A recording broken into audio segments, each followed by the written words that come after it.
بسم الله الرحمن الرحيم. عزیزان لە هەر شوێنێکن سڵاو ئاشتی پەروەردیگارتان لەسەر بێ. داواکارم لە پەروەردیگار تاعات و عیبادەتی هەموو لایەکتان قبول بێت و ئینشاء الله. تەوری ئەوڕۆمان بەڕێزان بابەتی نێوەندگیری لە ئیسلامدا واتە الوەسەطیەة فی الئیسلام. با بزانین نێوەندگیری لە ئیسلامدا چۆنە و لە چ شتێک نێوەندگیری پێویستە بکرێت و چە ضرورەتی نێوەندگیری چییە. بۆ ئەم مەبەستە و بۆ ئەم بابەتە ئەمڕۆ میوانداری زۆر بەڕێز دکتۆر دڵشاد سورچیمان کردووە. زانای مامۆستا سەلام عەلەیکوم. عليكم السلام ورحمة الله وبركاته. دکتۆر جان زۆر خۆشحاڵین کە ئەو دەرفەتت بە ئێمە بەخشی. زانای مامۆستا گەر بێت و بە دەستپێک دەست پێ بکەین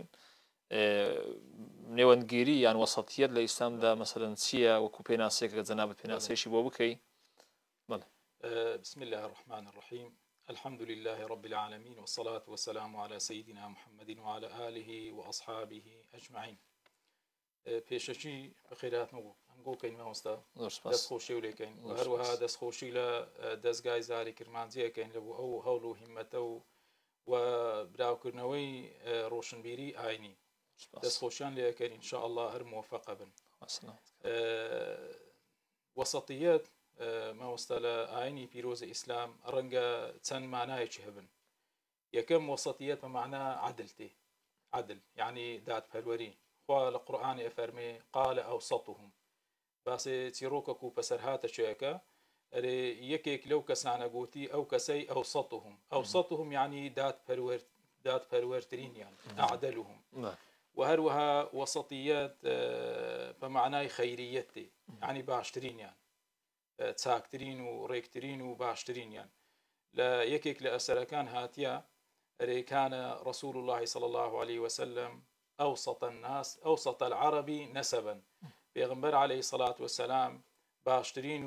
وتاكترين عرب ولروي نسبوا بنمالة. وهروها وسطيات لإسلام دا بمعناي توازن بارسنگ راگرتنتي دا أو لهموي گرنگترا لا هر بابتشي لهر رويشي لهر لعينشي لعنكاني آيني بيروز إسلام هەمیشە ئیسلام وەسەطیەت هەرە بژێریت یعنی ئاینەکی مامناوند و وەسەط و متەوازن و متەزین دەگە دنیا و قیامەت. باڵێ جەناب دکتۆر. زانای مامۆستا ئەوە وەکو پێناسەیەشی کورد بوو کە جەنابەت پێناسەیەشی یعنی لە سێ ڕۆ پێناسەی نێوەندگیریت کرد و وەسەطیەتت کرد. بەڵام ئێستا پرسیارێک دروستە بی جەنابی مامۆستا ئێستا ئایا لە ڕووی یعنی وەسەطیەت لە ڕووی عەقیدە و بیر و ڕاوە ئایا مەسەلەن ئەکرێ لە ڕووی عەقیدەوە کە ئێستا بنەمایشی زۆر گرینگە عەقیدە ئەکرێ ئێمە وەسەطیەت هەڵبژێرین یان وەسەطیەت لە عەقیدەدا هەیە یان خۆی مامۆستای بەڕێز لە بابەتی بیر و باوەڕ و عەقیدە ئاینی پیرۆزی ئیسلام ڕەچاوی ئەوەشی کردیە وەسەطیەت. ئەگە تەماشا بکەی لە دەوروبەریمە و لە دنیا ئاینی زۆر هەنە. ئاینی وا هەیە باوەڕی بەوەیە کە لە خوایەکی زیاتر هەیە دوو خوا هەیە. ئاینی وا هەیە باوەڕی بەوەی هەیە کە مەزموع خودایەک هەیە هەر خودایەک تایبەتە بە بابەتەکی لە بابەتەکانی دنیاوە. خوای جوانی هەیە خوای خەسب و باشی هەیە خوای لە بۆ نمونە با ڕەنگە هەبی لە هەندێک ئاینان. و ئاینی واش هەیە یعنی فکرە وەکو فکرە بێ باوەڕی ئیلحاد. بەس ئەگەر تەماشا بکەی ئاینی پیرۆزی ئیسلام ئاینەکە وەسەطی هەربژاردیە. ئەوە نییە کە ئینسان لە ئاینی ئیلحاد و بێ باوەڕی بگریتن و ئەوەش نە کە ئیمانمان بە چەند خودایەک هەبی. ئەمەی موسڵمان لە ئاینی پیرۆزی ئیسلام لە عەقیدەمان وەسەطە یعنی ئیمانمان بە هەبوونی خودایەک هەیە کە ئەو خوایە وەدیهێنەری ئەو هەموو بوونەوەرەیە و ئەو خودایە تاکو تەنیایە. یعنی ئەوە وەسەطیەتە لە بیر و باوەڕ و عەقیدە. ئەوە لە ئیسلام دەوها تەماشای وەسەطیەت لە بابەت عەقیدە ئەکرێ. ئیسلام نە زۆر خوای قبولە نەبێ خوایشی قبولە پێویستە خوایشی تاکو تەنیە. ئەوە وەسەطیەتە لە بابەتی عەقیدەی. جا مامۆستای بەڕێز ئەگەر تەماشا بکەی لە نەکەر لە عەقیدە ئیسلام لە زۆر شت یعنی ڕەچاوی وەسەطیەتی کردیە. ئەگەر تەماشا بکەی ئەو شوێنەی کە وەحی لە بۆ پێغمبەر عەلەیهی سەڵات وەسەلام لێ دابەزی وەسەطی دنیاە یعنی چەقی زەویە ئەوەش وەسەطیەتە. و يعني لە زۆر بابەتی دیکە کە ئەگە تەماشا بکەی ئیسلام هەمیشە لایەنی وەسەطی گرتیە مام ناوەند تەماشای سیفەتا بکە ئەو سیفەتەی کە هەر ئینسانێک هەیە لە بۆ نمونە مەئرەین سێشتمان هەیە بخول هەیە و ئیسراف هەیە لە بینی هەردووکان کەڕەم هەیە یعنی ئیسلام بۆی رازی نییە کە ئینسان بەخیل بی یعنی چاوچنۆک بی و بەوەش رازی نییە کە ئینسانی مسلمان مسریف بی زیادە ڕۆی ئیسراف بکە نابی سیفەتێکی لەو بینێ هەر بژێرێ وەسەط كرم وهو يعني لأنواع صفات كان يعني ترس هي و بكردواري مأرين نوع شدي هي كأون الزيركة لزيركاتي درسوا بين الشيطاتي تهور أول شيء إسلام وسطك هرب جيري نا إنسان نا ترسنوك بي نا أون دش بوير بي ليس كسشي الشيطة نا جرأته شجاعتي لو بين هرب جاري أو وسطية لا عيني بيروز إسلام زور جوان دكتور جان استاقربت تقريبا بيننا وأرزي واقع كوملقا يعني تقريبا زيادة الإيش صار تعاملي روجانا أكا يعني مثلا خواردنا ويا كرينو فروشتنا شد كرينا مهم يعني تقريبا كاروباري خلشي زياتر بابتانا وبسته ما وسطت لو بابتي مثلا لروي بخشين او شتانش ما مساتا يعني لير الاسلام تون رتصابي او بابتي كردوا لبابتي الدنياي وخواردن وكرين وفروشتن وبخشين اسلام رتصابي كديا هميشه اري لعاني وسطيات هربجيره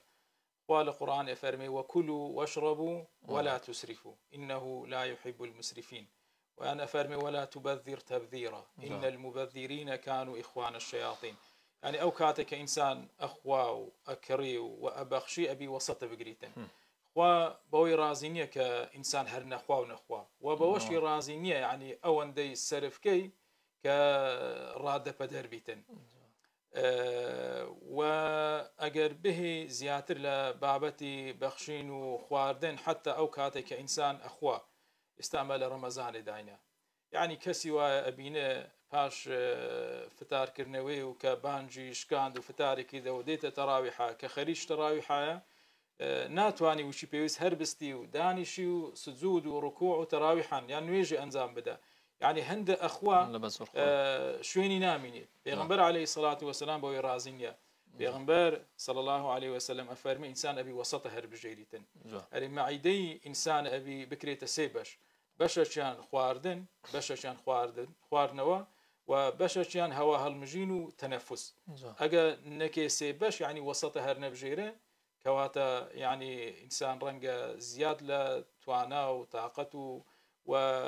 لاشەی خۆ بەکاربهێنی کە تەحمل ناکەتن و باسی بەخشینت کردماوەسە لە بەخشینیش کە ئینسان ئەگە شتێکی لە دنیا لەژێر دەستە هەبیتن خوالس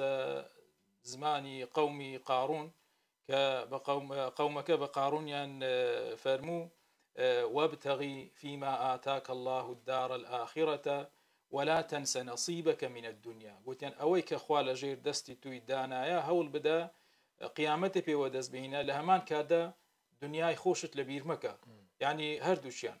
حتى أخوة مدحي أوانه كما واستواني أبخشن بيناوي رزامندي خواي تبارك وتعالى أفرمي والذين إذا أنفقوا لم يسرفوا ولم يقتروا وكان بين ذلك قوام يعني لكاتي بخشينش إنسان نابي أو دم مسرف بي أو دم ببخشي كهيت توينميني والنابي أو دش دزقرتي بك كنبخش نتوان الرزامندي خواي جورا ودز بهنا جناب دكتور أدي سالي رشتك تقريبا جناب باسيش تشي قرينقد كرت إسا قايبين صار تعامل هلسو كوت مثلا رويشتنا قصة كردنا قفتار الرفتار أمانة أيا وسط اللوش تانش رصاوة كريسة لون من خلقك دبيني شوازي رويشتنيش يعني تعامل شيء ناشريني هي يعني زور أو غلوي تيدايا أما تسونا دكتور ما مستبخوي وسطيات أجا زياتر هورت لتماشا بكي ورد بيه وسطياتها وهرش لشي لزي خوداني أو وسطيته هرشت شيء وشي خوبه كار بينه زاري ويا تولى شوينة شيء وبيوسته ك يعني بسريعي بروي شوێنی واشەیە ینی وە ئەخوازی کە ئەو شێوازە ڕۆیشتنەت نەبیتن جا ئەو کاتێک کە پەسەریە ئەڕۆی ئەوە وەسەتیەتە ئەو کاتێک کە هێواش ئەڕۆی ئەوەش هەر وەسەتیەتە تەماشای ئامۆژگارەکانی لوقمانی حەکیم بکە کە لە کوڕەکەی خۆی کرد یا بنەیە ئەقیمی الصلاة وأمر بالمعروف وانهى عن المنكر پاشان پێ فەرموو وەقصد في مشيك واغضض من صوتك ئەوەی کە مەبەستی ینی ڕۆیشتن کەسێکی ئەبینێ پە شێوازەکی لەناو کۆمەلگا لەناو بازارە ئەڕوا ینی ئەگەر لە دوور تەماشا بکە ئەرێ ڕەنگە ئەو کەسە شێت بیتن نە خوا ئەفەرمێ لەسەر زمانی لقمانی حەکیم وەقصد في مشيك ڕۆیشتنت ئەبی بە مەبەست و وەسەط و مامناون بیتن حتا ینی بابەتی سیاقەتش ئەگریتەوە ینی زۆر جارە ئەبینە لە جادەیەک لە جادەیەکان دانرا ئەبی حەدی سورعەت لێرە لە 50 تێنە پەڕیتن تەماشاکەی سایقەک دێتن ڕەنگە 80 بڕوا 100 بڕواتن ئەگە ئەو سایقە خوانەکە لە کەسێکی بدا کەسێکی لە دەست بڕواتن ڕەنگە بە قاتل حیسابی چونکە خوا فەرمی وەقصد في مشيك با ڕۆیشتنت بە حیساب بیتن ئەو زیادە ڕۆیە و سورعەتە قبول نییە چونکە یاسا دانرایە ئەو شارعیان ئەو زادەیە هەر ئەوەندێ بە کەلکی ئەوەی دێت چل بڕۆی یان 50 بڕۆ یان 6 بڕۆی جوان جەناب دکتۆر ئەدی ئێستا دەبینی خەڵکانێک لەوانەیە مەسەلەن کە دەنە جەنابەت لەو بابەتە کە قساکەی لەوانەیە ئەو پرسیاران لە دروستبی ئایا جیاوازی هەیە مەسەلەن لە بینی کەسێک کەوا حەدی وەسەط ناگری یعنی مەسەلەن وەکو سوود و ئیستیفادە و کەسێکەوە وەسەط ئەڕوا یعنی چ گۆڕانکارێک لە ژیانی ڕۆئەدا ئیستیفادەیەکە کە چ منفعەتەشی بۆ دێتە جێ یعنی تقریبا لە پێشچاوی خەڵک لەوانەیە دیار بیت دکتۆر مامۆستا وەسەتیەت ئەگەر تەماشا بکەی وەسەتیەت ینی خاڵی هەرە گرنگی سەرکەوتنە هێز و قووەت لە وەسەتیەت و مامناوەندی و عەدل و دادپەروەریدایە تەماشا بکێ ڕۆژ کە سبەینی ڕۆژ هەردێ کامە کاتەی لە هەموو کاتێکی گەرمترە ئەگە تەماشا بکەی هاوین بی یان ڕۆژ لە دەرێ بیتن ئەو کاتێک کە ڕۆژ ئەگەتە وەسەتی نەهار وەسەتی دنیای یعنی لە هەموو کاتێکی گەرمترە تەماشاکەی ئەو کاتێک کە ئینسان مرۆڤی کە بە تەمەنێکی دا تێپەڕی ئەولی منداڵە و هەرزەکارە و پاشان ئەبیتە گەنج پاشان ئەبیتە کەسێکی بە تەمەن و بەهێزە بی ئایا کامە تەمەنە یان کامە عهدە لە تەمەنی ئەو کەسەی لە هەمووی بەقەوترە ئەو وەسەتێ وەسەتی کە کابرا گەنجە یان تەماشاکەی یعنی ئەگە ئینسان وەسەتە بگری مامناوەند و وەسەتبی هەمیشە ناڕوخێ بەهێز و بەقووەتە تەماشاکەی ئەگە حەلەقەیەکە دروست بکەی 10-15 نەفەرێک بن ئەو نەفەرەی لە وەسەت ڕاوەستا لە هەمووان ڕەنگە سەرکەوتوتر بی چونکو لەولا ئەگەر چ چاو چ خراپ ئەگە شتێک ڕوو بدە هەتا ئەگاتەوە حتمما بیرکردنەوەیەک و فکرێک و شتەکە بی یعنی هەتا خوانێکە خراپە ئەگاتێ ئەوەی ئەگاتە یان شتێکی خراپ ئەگاتە ئەو کەسێک کە لە وەسەتی خەڵکی ڕاوەستای بە زەحمەت ئەیگاتێ جا گرنگی و ئەهەمیەتی وەسەتیەت و عەدالەت و ڕاستی لەوەیدایە ینی هەمیشە وەسەتیەت خاڵی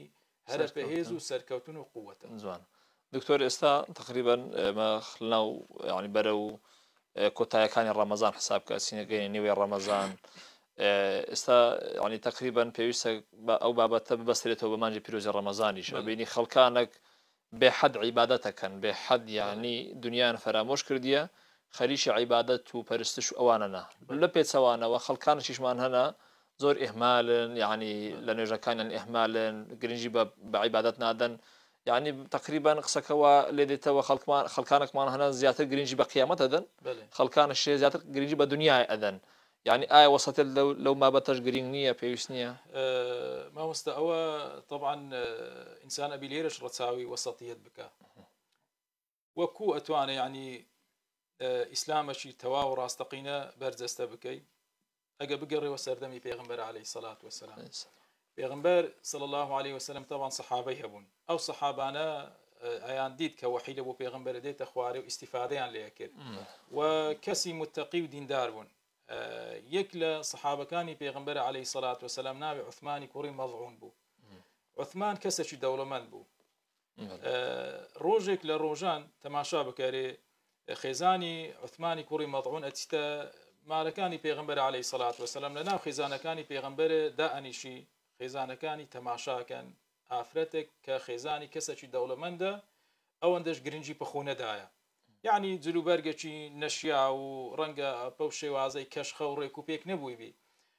خێزانەکانی پێغەمبەر پرسیار لە یەکەن ئەرێن ئەی خێزانی عوسمانی کوڕی مەڵعون لەبەر چ و وەهای خوات و خێزانی دەوڵەمەندترین کەسی لێرە خێرە پەو شێوازەی خێزانەکە ئەری وەڵڵاهی عوسمان کە ئەکاتە مێردی ئەو ئافرەتەی ئەرێ شەوەی خەریکی عیبادەت و خوددا پەرستیە بەردەوام خەریک شەو نوێژایە ڕۆژێش هەمیشەی پە ڕۆژیە هیچ ئیشی پە من نەمایە ئەرێ منیش ئافرەتم و ڕەنگە پێم خۆش بی کە لە من نزیک بیتەوە و حەق و مافی خۆم هەیە بەس منی ئیهمال کردیە کە منی ئیهمال کردیە پەو شێوازەی دەرئەنجامەکەی پەو شێوازەی وە دەرکەتیمە لەبەر هەندەیە ئەرێ پێغەمبەر هاتەوە ماڵێ صلی الله عليه وسلم عائیشە خەبەرەکەی گەیاندە پێغەمبەرە ئایا جا ئافرەتەکە هەر لە ئەسڵدا چۆوە شکایەتی لە زەلامی خۆ لە مێردی خۆ بکەتن یانی شەر قسەکەی کردی و عائیشە پێگەیاندیە مهم عائیشە پێگەیان گوتی ئەوە خێزانی عوسمانی کوڕی مەڵعونە پەو شێوازەی هاتێ و ئەو قسەی کردیە پێغەمبەر صلی الله عليه وسلم لە دووی نات بە دوای عوسمانی کوڕی مەڵعونی نات گوتی وەرە کە هات گوتی عوسمان پاش ئەحوال پرسین عیبادەتت کووە وتی وەڵڵا ئەی پێغەمبەر صلی الله عليه وسلم عیبادەتە چی باشەکەم شەوێ بەردەوام خەریکی عیبادەت و خواپەرستی و شەو نوێژ ئەو بابەتانەمە ڕۆژەش هەری پە ڕۆژیمە پێغەمبەر تەماشەیەکی لێ کرد گوتی ئەمە لەکە فیە قودوەتون حەسەنەتون یا عوسمان گوتی تو لەبەر چ تەماشای من ناکەی عوسمان ما ئەتو من ناکەی پێشەنگ لە عیبادەت و لە خواپەرستیا خۆ عوسمان پێی فەرموو با ئەی پێغەمبەر عەلەیهی سەڵات وەسەلام پێغەمبەر فەرمووی عەلەیهی سەڵات وەسەلام من زاری وایە پە ڕۆژی ئەبم پێنجشەم و دووشەمان زاری واشە بێ ڕۆژێ بم شەوێ ماوەیەک هەرسمەوە شەو نوێژە ئەەکەم ئەوە حەقی نووسن و خێزانەکانی خۆم ئەدەم ئەبی ئینسان وهابی زاگوتی عوسمان إن لنفسك عليك حق ولجسدك عفوا ولربك عليك حق ولأهلك عليك حق قوتي هم نفسي تو هم خوايتو هم خێزانەکانی تو حەقیان لەسەرتوە يعني وسطيت لەوەی دایە ئەتو حەقی هەموو کەسێکی بدەیت هەموو لە هەموو بوارەی کە ئیشەکەی حەقی بە تەواوی بدەیت نەک خەریکی عیبادەت و خواپەرستی بە لەو لای خێزانەکانی خۆ ئیهمالکەی منداڵەکانی خۆ ئیهمالکەی ئەرێ عوسمان گوتی باشە ئەی پێغەمبەر صلی الله عليه وسلم گەڕانەوە ماوەک پێچەوە خێزانەکەی بە هەمان شێوە هاتەوە ماری پێغەمبەر صلی الله عليه وسلم دیتیان ئەو جارەی خێزانەکە کەشخە و خۆی خاوین کرد بە جلوبەرگێکی ڕێک و پێک و بەسەروبەر ئەو جالیان پرسی گوتیان خێرە لە بەچە ئەو جارێ ئەوەندە کەشخە و خۆت خاوین کردە نەوەی جاری دیکەنی ئەرێ خێزانەکەی پێکەنی گوتی لێم گەڕێن گوتی ئەسابەنە ما ئەسابەن ناز گوتی وەڵڵاهی ئەوەی کە خەڵک پێشتر تێدا بووە ئەمەش ئێستا کەتینە ئەو خۆشێ یعنی عوسمان پێگوێ پێغەمبەری کردیە هەر شتە و حەقی خۆی دایتێ نەک لەسەر حیسابی خوددا پەرستی و قیامەتی خۆت دنیای خۆت ئیهمال بکەین هەردووکان وەسەطیەت ئەوەیە حەقی هەموو شتەشی بدەی و هەر شتەشی لە شوێنی خوددا بنی دکتۆر یعنی پێچەوانەشەوە يعني دنياش يعني نابي ولا بك قيامتي بإهمال بكي واني دكتور نا يعني أجتو بري تنها خريش الدنيا أبو موازل قيامة وخوا فرستي عينم خوا بوش إرازينيا سلك بيغمبر بيفرمو خوا حقي لسرتوا جسدي تحقي لسرتوا وأهل دور برو خزانة كانت تحقي عن لسرتوا زوان دكتور قربتو بين يعني تقريبا بتا خالي كوتاي وبساري كوتاي ما وصل يعني رعايتي وصلت كرا بين پیغمبران عليهم السلام اگر تماشا بكي پیغمبرانی خوای تبارك وتعالى اوان اگر مقارنه بكي برانبري امي غيري پیغمبر خوا ليرش وسطيتي هر بجارديا راست پیغمبرن و وحيان لبوهاتي وخواي تبارك وتعالى لسا همو خەڵکی هەری بژاردنە وەکو پێغمبەر و کەسێکی هەر بژاردە ئەمما لە ڕووی ئینسانیەت هەروچی مەبووینە خوا لە قورئانێ فەرمێتە پێغمبەر عەلەیهی سەڵات وەسەلام يعني ئەوەی شانی مەدە وەسەطیەت أي محمد قل إنما أنا بشر مثلكم يوحى إلي أنما إلهكم إله واحد أي پیغمبر عليه الصلاة والسلام بري خرشي منيش لە ڕووی ئینسانیت هەروچنگۆمە بە شەرم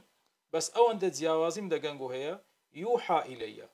خوا وحی لە بۆ من ئەنێری و منی کردیتە پێغمبەر ئەنەما ئیلاهکم ئیلاه واحد کە ئەوە پەیامی رب العالمینە کە خدا یەک خوایە جا فەرمێ فمن كان يرجو لقاء ربه فليعمل عملا صالحا ولا يشرك بعبادة ربه أحدا هەر کەسێک بیەوێ بگاتە لقای رب العالمین و بگاتە ڕەزامەندی خوای تبارك وتعالى با ئیشی چا بکە و هیچ شەریکە دەگە خوای گەورە بڕیار نەدا ئەوە وەسەتیەتە ئەگە تەماشا بکەیت خوا لە قورئان یعنی وهای پیشانی خەڵکی دایە پێغمبەر یعنی لە سەرەڕای ئەوەی کە پێغمبەرە ئەمما وچی دیکە هەر بەشەرەوە هیچ جیاوازی دەگەمە نییە حتا پێغمبەر صلی الله عليه وسلم بە کردەیی یعنی بە ئیشی خۆی و بە قسەکانی خۆی و بە گفتاری خۆی ئەوەی سەلماندیە هەموو ئیشەکردن لە ناوماری پێغمبەر عەلەیهی سەڵات وەسەلام دەگە خەڵکی ئەچۆ دەرێ ئەچۆ بازاڕ ئەی خوارد و سەفەریە کرد و سەردانی ئەکرد حتا فەرمودەش ئەرێ جارەشیان یەک لە سەحابەی پێغمبەرێ صلی الله عليه وسلم هاتە خزمەتی پێغمبەرێ دیارە سەحابەکە یەکەم جار بۆ پێغمبەر ببینی وچی پێغمبەر گوێی لێ بووە و ئیمانی هینایە و گوتی با بچم تەماشا بکەم پێغمبەر چی ئەرێ کە هاتە خزمەتی پێغمبەر صلی الله عليه وسلم کمەک شەپرزەیی پێوە دیار بوو یعنی لەرزینەک و ترسانەش پێوە دیار بوو ئەلەرزی ئەرێ پێغمبەر عەلەیهی سەڵات وەسەلام تەماشای کردێ فەرمووی هەوین عەلەیکە یا ئەخە العەرەب وتی هێمن بە لەسەر خۆ بە لەبەر چ ئەترسی ئەی برای عەرەب لەست بمەلیکن گوتی خۆ ئەمن مەلیک نیمە پاشا نیمە دەسەڵاتدار نیمە خەرک لە من بترسێتن إنما أنا ابن امرأة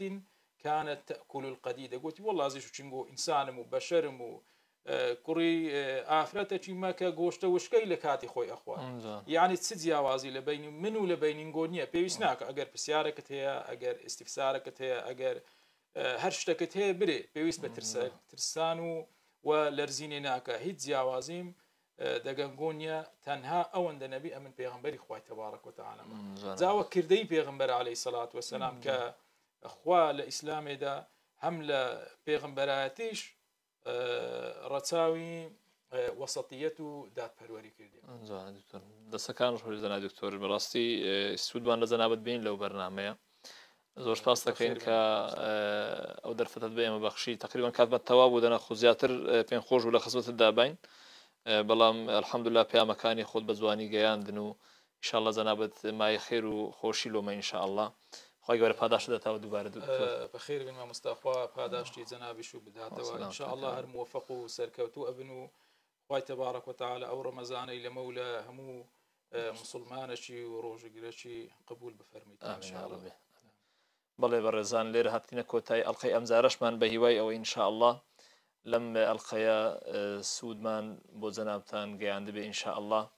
دووبارە خوای گەورە تاعات و عیبادەت و ڕۆژی هەموو لایەکتان قبول بکە والسلام عليكم ورحمة الله وبركاته